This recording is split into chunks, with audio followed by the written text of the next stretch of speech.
Good morning dear students.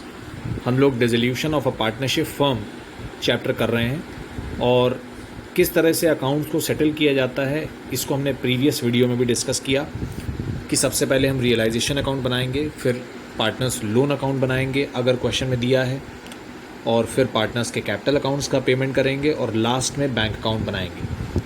तो आज हम लोग कुछ और इलस्ट्रेशंस डिस्कस करेंगे और अब हम लोग ट्रांसफ़र और जो नॉर्मल पॉइंट्स हैं उनको बार बार डिस्कस नहीं करेंगे।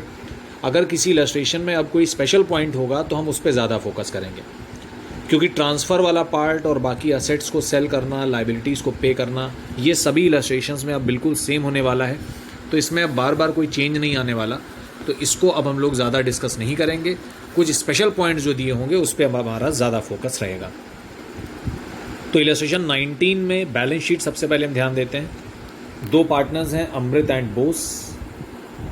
बैलेंस शीट पे ध्यान दें अगर, तो मिसेज अमृत और मिसेज बोस दोनों का लोन दिया हुआ है। तो ये एक आउटसाइड लोन होगा क्योंकि पार्टनर का लोन नहीं है, ये स्पाउस लोन है। तो इसको हम रियलाइजेशन अकाउंट बनाते समय ट्रांसफ़र करेंगे। उसके बाद जनरल रिजर्व का ट्रीटमेंट हमने डिस्कस किया था कि इसको डिस्ट्रीब्यूट कर दिया जाता है। मशीनरी रिप्लेसमेंट रिज़र्व, ये स्पेशल रिज़र्व है मशीनरी के लिए, तो इसे रियलाइजेशन में ट्रांसफ़र करेंगे। कैपिटल्स दिए हुए हैं बाद में, तो ये तो कैपिटल अकाउंट में चला जाएगा, और बैलेंस शीट में पीएल अकाउंट दिया है तो ये डायरेक्टली कैपिटल अकाउंट्स में डिस्ट्रीब्यूट हो जाता है। तो ये देखिए इस तरीके से रियलाइजेशन अकाउंट हमारा स्टार्ट हो रहा है। सारे लाइबिलिटीज़ हमने पहले ट्रांसफ़र किए, और ये देखिए इसमें मशीनरी रिप्लेसमेंट रिज़र्व भी है, और सारे असेट जितने भी दिए हैं सब हम ट्रांसफ़र करेंगे, इंक्लूडिंग गुडविल। तो पहले भी मैंने ये चीज़ बताई है। और प्रोविजन फॉर डाउटफुल डेब्ट जो होता है उसको क्रेडिट साइड ट्रांसफ़र किया जाता है क्योंकि it is treated as a liability. तो दिया ये असेट में होता है पर ये असेट नहीं होता क्योंकि ये माइनस किया गया है। असेट अगर है तो इसको प्लस किया जाना चाहिए। तो ट्रांसफ़र करने के बाद अब असेट्स का सेल किया जाएगा क्रेडिट साइड में, लाइबिलिटीज़ का पेमेंट किया जाएगा डेबिट साइड में। तो क्वेश्चन जैसे बताएगा वैसे हम करेंगे। तो इस क्वेश्चन में कुछ स्पेशल पॉइंट होगा तो उसको हम लोग अब ज़्यादा डिटेल में डिस्कस करेंगे। तो लिखा हुआ है अमृत प्रॉमिस्ड टू पे मिसेज अमृत्स लोन। तो पार्टनर लाइबिलिटी टेक ओवर कर रहा है तो डेबिट में आ जाएगा टू अमृत्स कैपिटल अकाउंट, और मिसेज अमृत का जो भी लोन है उसको आप ट्रांसफ़र कर देंगे। और स्टॉक ले रहा है वो 40,000 में, तो एक लाइबिलिटी उसने टेक ओवर करी और एक उसने असेट टेक ओवर किया। तो ये तो डेबिट और क्रेडिट दोनों तरफ आ जाएगा। ये देखिए टू अमृत और बाय अमृत। तो मिसेज अमृत का लोन टेक ओवर कर लिया उसने 50,000 रुपये का, और यहाँ पे उसने पूरा का पूरा स्टॉक 40,000 रुपये में ले लिया है। उसके बाद नेक्स्ट पॉइंट है Bose took half the investments at book value less 10%। तो इन्वेस्टमेंट्स की वैल्यू हमारी है 1,00,000 रुपये, आधे इन्वेस्टमेंट्स को वो 10% लेस पे ले रहा है। तो आधे इन्वेस्टमेंट्स का मतलब हो गया 50,000 के इन्वेस्टमेंट्स, उसमें से 5 आप माइनस कर देंगे 10%, तो वैल्यू बचेगी 45,000। तो ये देखिए उसने 45,000 में टेक ओवर कर लिया। असेट क्रेडिट में टेक ओवर होगा और सेल भी क्रेडिट में होगा, लाइबिलिटी डेबिट में पे होगी और टेक ओवर भी डेबिट में होगी। नेक्स्ट डेटर्स रियलाइज 190, तो ये तो क्रेडिट में आ जाएगा। पॉइंट नंबर 4 मैंने प्रीवियस वीडियो में भी एक्सप्लेन किया था, एक बार इसको और देख लेते हैं। Creditors and bills payable were due on an average basis of 1 month after 31 मार्च।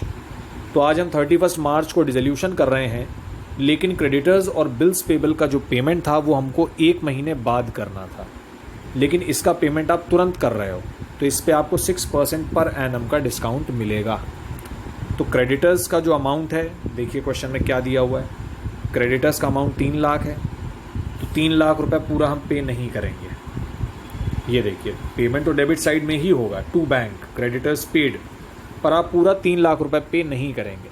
पहले आप 3 लाख रुपए का 6% निकालेंगे और उसके बाद जो कि 18,000 आएगा, और उसके बाद उसमें से 1 मंथ का डिस्काउंट आप कैलकुलेट करेंगे।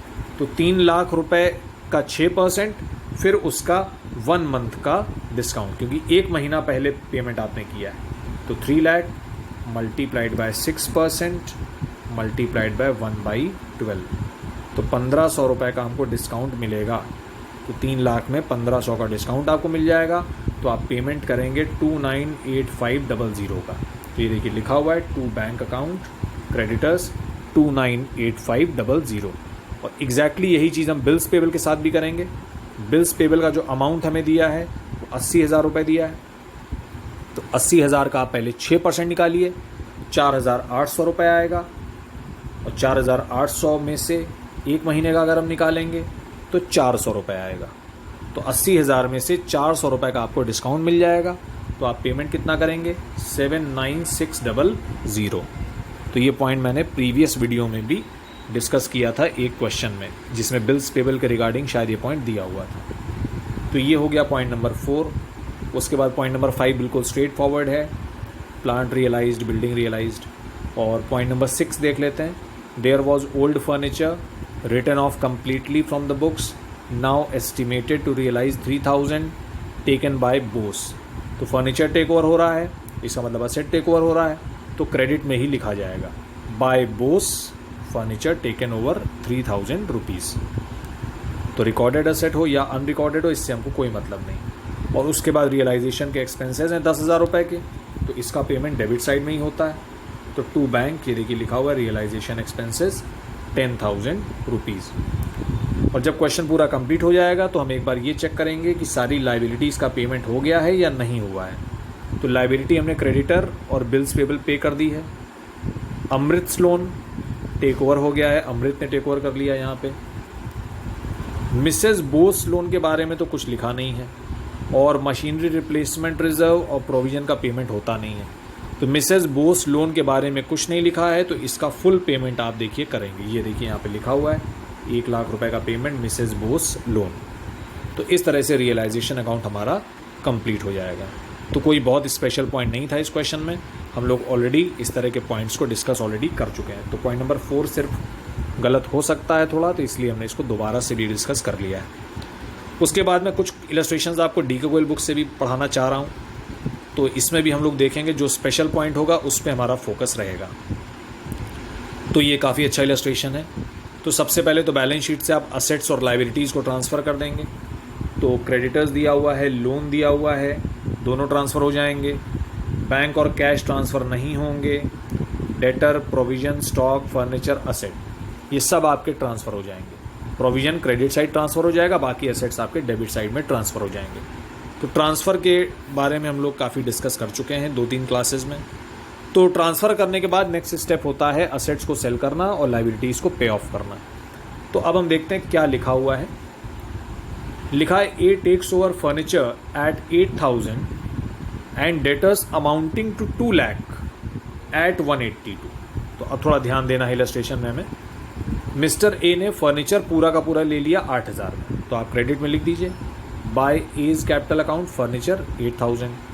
और 2 लाख के डेटर्स उसने कितने में लिए? 182 में। तो डेटर्स कितना लिखा जाएगा? 182। पर आपके डेटर्स की वैल्यू 2 लाख रुपीज़ कम हो चुकी है। तो डेटर्स हमारे पूरे थे 242 के, तो 242 में से 2 लाख के डेटर्स उसने ले लिए हैं, और कितने में लिए हैं? 182 में। तो आप क्रेडिट साइड में 182 ही लिखोगे, लेकिन हमको ये याद रखना है कि डेटर्स में से पूरा 2 लाख रुपए माइनस किया जाएगा। तो 242 में से 2 लाख हमारा माइनस हो चुका है। तो अब अगर रिमेनिंग डेटर्स हमको पता करना है तो रिमेनिंग है 42। तो 242 में आप 182 माइनस नहीं करेंगे, उसने 2 लाख के डेटर्स लिए हैं 182 में, तो डेटर्स तो आपके 2 लाख रुपए के चले गए, तो आपके रिमेनिंग डेटर्स बचे हैं 42 के। तो आगे चल के क्वेश्चन कह सकता है कि रिमेनिंग डेटर्स रियलाइज्ड 50% अमाउंट, तो हमको पता होना चाहिए कि रिमेनिंग डेटर्स कितने हैं। तो इस तरह से पॉइंट नंबर 1 हमारा हो गया। Second point, B takes over stock at 70, तो उसने 70,000 में पूरा स्टॉक ले लिया। And sum of the assets at 72 being 10% less than the book value. तो यही पॉइंट हमें बस डिस्कस करना है, क्योंकि यही पॉइंट हमारा गलत हो सकता है। तो इसको बहुत ध्यान से करेंगे इस पॉइंट को।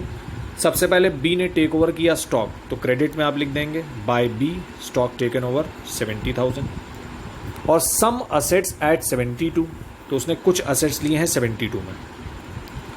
टोटल असेट्स हमारे थे 170 के, देखिए तो 170 के असेट जो बुक वैल्यू थी 170, तो बुक वैल्यू कितनी थी? 170। उसमें से कुछ असेट्स उसने कितने में टेक ओवर कर लिए? 72,000 में। तो जो 72,000 में असेट उसने लिए हैं तो उसकी एक्चुअली में बुक वैल्यू कितनी थी ये नहीं बताया गया आपको। जैसे अभी डेटर्स में हमको पता था कि 2 लाख के डेटर्स उसने 182 में लिए हैं, तो हमको 2 लाख भी पता था और 182 भी पता था। तो डेटर्स की अगर हम बात करें तो डेटर्स का टोटल अमाउंट था 242, जिसमें से उसने 2 लाख के डेटर्स को 182 में लिया था। तो हमको पता था कि 2 लाख के डेटर्स चले गए हैं, तो अब हमारे रिमेनिंग कितने बचे, 42 रिमेनिंग बच गए। लेकिन अभी ये चीज़ हमको यहाँ पे नहीं पता, असेट्स के बारे में नहीं पता है। तो असेट्स के बारे में हमको ये पता है कि टोटल है 170, जैसे यहाँ पे टोटल थे 242 तो यहाँ टोटल है 170। और टेक ओवर कितने में किया, पहले किया था 182 में, अब किया है 72 में, तो ये तो हमको पता है। लेकिन पहले हमको पता था कि 182 में जो टेक ओवर किया है उसकी वैल्यू है 2 लाख, लेकिन अब 72 में जो टेक ओवर किया है उसकी वैल्यू कितनी है ये नहीं पता हमको। तो अगर हम रिमेनिंग असेट निकालना चाहें तो अब हम नहीं निकाल पाएंगे। लेकिन क्वेश्चन ने आपको एक हिंट दे दिया था कि he has taken over the assets at 10% less than the book value. इसका मतलब जो भी उसकी बुक वैल्यू रही होगी उसमें से 10% अगर आप माइनस करेंगे तो 72 आ जाएगा। तो इसका मतलब 72,000 इज इक्वल टू 90% ओनली। किसी भी वैल्यू में से अगर आप 10% माइनस करते हैं तो जो बचेगा वो 90% ही बचेगा। तो 72,000 is equal to 90%। So how much is 100%? तो ये तो बहुत ईजीली निकाल सकते हैं। 72,000 को हम डिवाइड करेंगे 90 से और मल्टीप्लाई करेंगे 100 से, तो हमारा आंसर आ जाएगा 80,000 रुपीज़। तो इसका मतलब ये जो असेट की वैल्यू हमको नहीं पता थी अभी तक, अब उसकी वैल्यू हमको पता चल गई कि इसकी वैल्यू है 80,000 रुपये। तो उसने 80,000 के असेट आपसे 72 में टेक ओवर किए हैं। तो अब अगर आप 80,000 में से 10% माइनस करते हैं तो देखिए डायरेक्ट 72 आपका आ जाता है। 80 माइनस 8 72। तो इस तरह से वैल्यू हम लोग निकाल लेंगे। सिंपल कैलकुलेशन है, कोई बहुत डिफ़िकल्ट कैलकुलेशन ये नहीं है। तो अभी आपको 2 लाख बता दिया गया था, तो अभी हमको बताया नहीं गया था, पर हमको निकालने का तरीका बता दिया गया था कि ये जो 72 है ये 10% कम है। तो अगर 10% कम है तो इसका मतलब 90% है। तो जब ये 90% है तो 100% की वैल्यू 80,000 हो जाएगी। तो अब आपके रिमेनिंग एसेट कितने के बचे, 90,000 के बच गए। तो अब हमको रिमेनिंग निकालना आ गया कि 90,000 के असेट अभी हमारे पास रिमेनिंग बच रहे हैं। तो इस तरह से ये कैलकुलेशन किया गया है। ये देखिए यहाँ पे पूरा सब लिखा हुआ है। B has taken over assets at 72, this is 90% of book value. तो अब अग्रीड वैल्यू 90% है तो टोटल कितनी होगी 100%। तो 100% की वैल्यू हमने निकाल ली 80,000 रुपये। तो रिमेनिंग असेट्स हमारे कितने बचे, 90,000। तो पूरा कैलकुलेशन देखिए यहाँ पे किया गया है। इसको पॉज करके आप कैलकुलेशन को पूरा देख सकते हैं। तो इसलिए हम क्रेडिट साइड में तो 72 ही लिखेंगे, लेकिन हमको पता होना चाहिए कि हमारे रिमेनिंग असेट कितने बचे, क्योंकि आगे चल के आपसे रिमेनिंग असेट के ऊपर कैलकुलेशन करवाया जा सकता है। ये देखिए next point, C takes over remaining assets at 90%। तो अब हम रिमेनिंग असेट की वैल्यू निकाल चुके हैं कि रिमेनिंग हमारे बचे हैं 90,000 रुपये के असेट, और इसको सी टेक ओवर कर रहा है 90% पे। तो 90,000 का 90% होगा 81,000, और उसके भी आगे लिखा है लेस 1,000 एज डिस्काउंट। तो इसमें भी आप 1,000 रुपये माइनस कर दें तो बचेगा सिर्फ 80,000 रुपये। तो इसका मतलब सी ने 90,000 के असेट्स को 80,000 में टेक ओवर कर लिया है। तो ये देखिए क्रेडिट साइड में लिखा होगा बाय सी असेट्स 80,000 रुपये में टेक ओवर कर लिया उसने। तो इस तरह से हमने रिमेनिंग असेट्स की पहले वैल्यू निकाल ली और बाद में सी ने उसको टेक ओवर कर लिया। और उसके बाद उसने एक लाइबिलिटी भी टेक ओवर की है, and assume the responsibility for the discharge of loan together with 300 interest. तो एक लोन हमारी एक लाइबिलिटी था बैलेंस शीट में, देखिए लोन एक लाइबिलिटी थी, इसको हमने क्रेडिट साइड में ट्रांसफ़र किया है। ये देखिए क्रेडिट साइड में, तो इसका पेमेंट तो आपको करना ही पड़ेगा, लेकिन इसको टेक ओवर कौन कर रहा है, सी टेक ओवर कर रहा है। तो ये देखिए हमने लिख दिया सी, लोन भी टेक ओवर किया और 300 रुपये इंटरेस्ट भी वो पे करेगा। तो मतलब वो टोटल पेमेंट कितना करेगा, 15,300 रुपये। तो जो इंटरेस्ट है वो अनरिकॉर्डेड लाइबिलिटी हो गई, तो उसको पूरा का पूरा हमने सी के अकाउंट में ट्रांसफ़र कर दिया। उसके बाद एक्सपेंसेस ऑन डिसोल्यूशन 2700, तो एक्सपेंस की एंट्री तो डेबिट में ही होती है। तो देखिए डेबिट में लिखा हुआ है to bank account expenses 2700 rupees. और उसके बाद लिखा है remaining debtors were sold to a डेप्ट कलेक्टिंग एजेंसी एट 50%। तो रिमेनिंग डेटर्स हमको पता है 42,000 के बचे थे। 242 में 2 लाख के डेटर्स टेक ओवर हो गए थे, 42 के बचे, 42 का 50% हमको मिला, इसका मतलब 21,000 मिला। तो ये देखिए 21,000 क्रेडिट में लिखा हुआ है। By bank debtors realised 21,000। और लास्ट में है 40,000 पेड फॉर वर्कमैन कंपेंसेशन। तो ये एक लाइबिलिटी है। तो वर्कमैन कंपेंसेशन रिजर्व तो हमारे पास पहले से ही था, 30,000 का रिजर्व था, तो हम पूरा का पूरा रिजर्व ट्रांसफ़र कर देंगे रियलाइजेशन अकाउंट में। ये देखिए तो पूरा हमने ट्रांसफ़र कर दिया और डेबिट साइड में 40,000 का पेमेंट कर दिया। तो इस तरह से हमारा ये इलस्ट्रेशन कंप्लीट हो जाएगा। तो ये जो असेट्स वाला पॉइंट था, सिर्फ हमने ये पॉइंट यहाँ पे एक नया पॉइंट डिस्कस किया है, बाकी और कोई पॉइंट इतना ज़्यादा डिफ़िकल्ट नहीं था। तो ये पॉइंट अभी आगे चल के भी आपको और इलस्ट्रेशंस में भी मिलेगा। तो इस पॉइंट को हमको बहुत ध्यान से करना है। तो आगे इलस्ट्रेशन में जब मिलेगा ये पॉइंट आपको, तो अब इसका कैलकुलेशन आपको क्लियर हो जाएगा। बाकी कैपिटल अकाउंट और बैंक अकाउंट ठीक वैसे ही बनेंगे जैसे पहले डिस्कस किए हमने। क्रॉस पोस्टिंग की जाएगी, कैपिटल अकाउंट में जो बैलेंस आएगा उसका पेमेंट आप कर दोगे। अगर किसी पार्टनर का नेगेटिव आता है तो वो पैसा लेके आएगा। ये देखिए 2 लोगों का नेगेटिव आ रहा है, 1 लोग का पॉजिटिव है, तो जिसका पॉजिटिव है उसको हम पेमेंट कर देंगे। ये देखिए पेमेंट किया गया है, इधर क्रॉस पोस्टिंग, और जिसका नेगेटिव है वो पैसा लेके आएगा। तो 2 लोग पैसा लेके आ रहे हैं। तो यहाँ तो क्रॉस पोस्टिंग से ही पूरा काम होगा कैपिटल अकाउंट और बैंक अकाउंट में। और इस तरह से ये जो अभी पॉइंट हमने डिस्कस किया है उसका कैलकुलेशन पूरा इस तरीके से किया जाएगा। अब इलस्ट्रेशन नंबर 24 में हम 2 पॉइंट्स डिस्कस करेंगे। ये जो पॉइंट्स नंबर 2 और 3 दिए हुए हैं इसको हम लोग करेंगे। तो पॉइंट नंबर 2 में लिखा है one of the creditors took some of the patents. तो लाइबिलिटी का पेमेंट किया जाता है, असेट को सेल किया जाता है, ये हम पहले भी डिस्कस कर चुके हैं। लेकिन कई बार एक लाइबिलिटी और असेट आपस में फुल सेटलमेंट हो रहा होता है उनका। फुल सेटलमेंट भी हो सकता है, पार्शियल सेटलमेंट भी हो सकता है। तो जितना सेटल हो रहा है उसकी कोई एंट्री करने की रिक्वायरमेंट आपको नहीं है। तो अब देखिए यहाँ पे लिखा है कि one of the creditor took some of the patent whose book value was 8,000 at 4,800। तो यहाँ पे क्रेडिटर और पेटेंट आपस में सेटल हो रहे हैं। वन ऑफ द क्रेडिटर, तो कोई भी क्रेडिटर हो सकता है। टोटल क्रेडिटर देखिए बैलेंस शीट में हमको दिए हैं 40,000 रुपये के।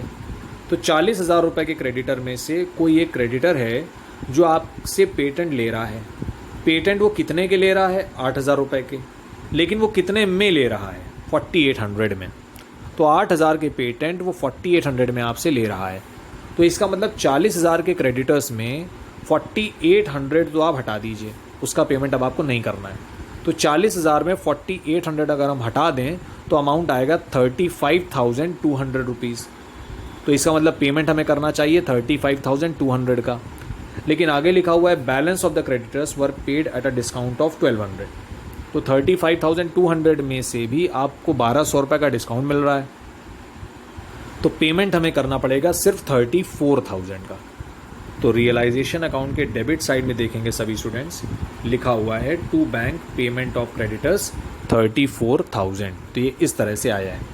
टोटल क्रेडिटर्स हमारे 40,000 के, 40,000 में से 4,800 रुपीज़ तो पेटेंट से सेटल हो गया, बचा 35,200 और इसमें भी 1,200 का हमको डिस्काउंट मिल गया। तो हमने पेमेंट किया सिर्फ 34,000 रुपीज़ का। तो इस तरह से क्रेडिटर्स तो हमारे सेटल हो गए। अब ज़रा पेटेंट हम देखते हैं। पेटेंट हमारे टोटल हैं 20,000 रुपये के। तो पेटेंट है हमारे 20,000 के, जिसमें से 8,000 का पेटेंट आपका जा चुका है। 8,000 का पेटेंट 4,800 में क्रेडिटर ने ले लिया है, लेकिन पेटेंट तो आपके पास से 8,000 का चला गया। तो आपके पास रिमेनिंग पेटेंट अब कितने बचे? 12,000 के।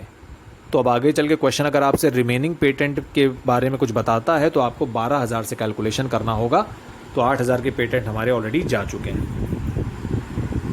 आगे देखते हैं।